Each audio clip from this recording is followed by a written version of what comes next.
I will be discussing the concept of creating symbolic convergence through the sharing of personal fantasies within a group. Ernest Borman engineered the social convergence theory, which claims that sharing group fantasies creates symbolic convergence, uh, often by dramatizing messages and allowing others to build on those messages within their own experiences. Uh, Group cohesion can increase by these methods, which is often better for the group. Over the past summer, I was sent to camp to learn military skills.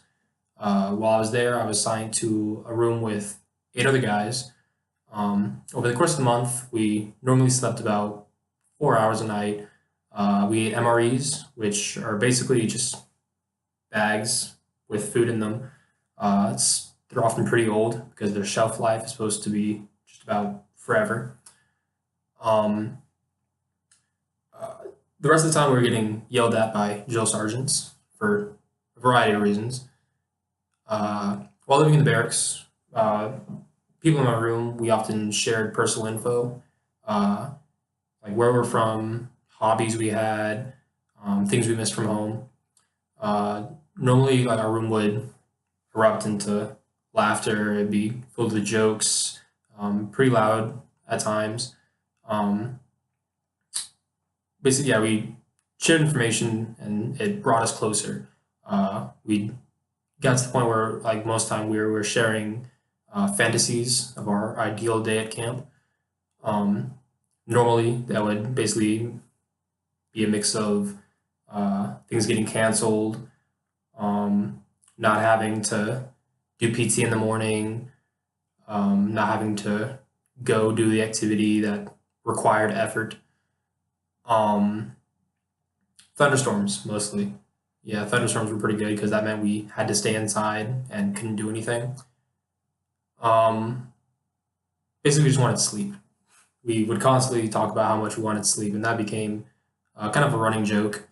Um, it's like, oh, we can't wait for our daily scheduled naps, that sort of thing.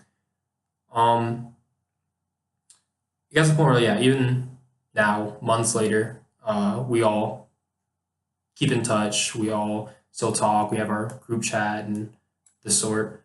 Uh,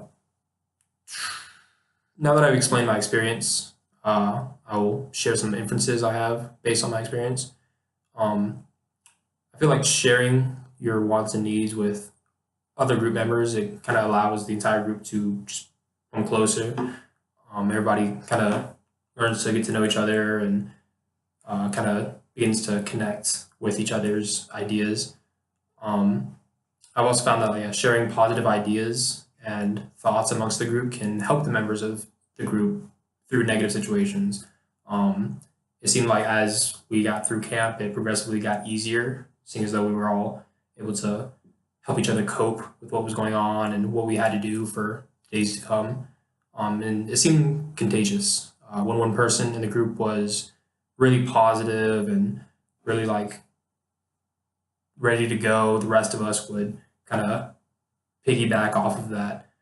Um, Now that I've shared some inferences, I will discuss how these inferences can be transferred to other situations.